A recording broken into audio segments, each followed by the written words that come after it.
If sweating caused fat loss, measuring progress would be easy, but that's not how the body works. Today, we're clearing up one of the most common fitness misconceptions. Sweating does not equal fat loss. Sweat exists for one reason: temperature regulation. When your body heats up, sweat evaporates to cool you down and protect your internal systems from overheating. That's it. It doesn't indicate calorie burn, fat oxidation, or progress. Your body can sweat heavily without burning many calories, and it can burn a significant number of calories with very little sweat depending on conditions and environment. So why do people connect sweat with results in the first place? You tend to sweat more during intense workouts, which can burn calories, but sweat itself is not the cause of fat loss. It's a side effect of heat production, not a signal that fat is being burned. Heat, humidity, clothing, hydration levels, fitness level, and genetics all affect how much you sweat, which is why two people doing the same workout can look completely different afterward.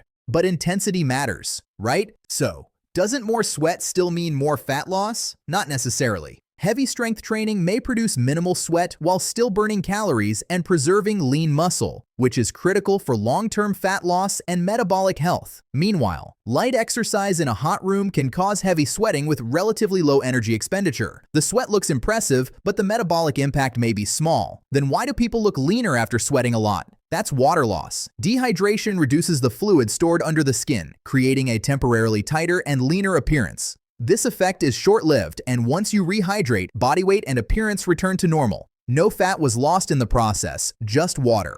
And this temporary change is where marketing steps in. Products like sweat belts and waist trainers increase perspiration but don't increase fat loss. They work by trapping heat and forcing dehydration, not by altering metabolism, increasing fat oxidation, or targeting fat tissue. They reduce water weight, not fat mass, which is why results disappear quickly, sometimes within hours. So how does fat actually leave the body? When fat is metabolized, it's broken down into carbon dioxide and water. You exhale most fat loss through breathing, and a smaller amount leaves through urine and sweat. Sweat plays a very minor role in total fat elimination, despite how much attention it gets. So, if sweat isn't the metric, what should you focus on? Fat loss requires a sustained calorie deficit over time. Exercise supports this by increasing energy expenditure, improving insulin sensitivity, maintaining muscle mass, and supporting long-term adherence. But nutrition largely determines whether fat loss actually occurs, and this leads to one of the biggest mistakes people make. Many people choose workouts based on how exhausted or sweaty they feel instead of how effective, repeatable, and sustainable the program is. Consistent, progressive training that you can maintain for months will always outperform extreme sessions you can't recover from or repeat. So, what's the real takeaway? Sweating reflects heat, not fat loss. Progress comes from structured training, adequate protein intake, proper recovery, and patience.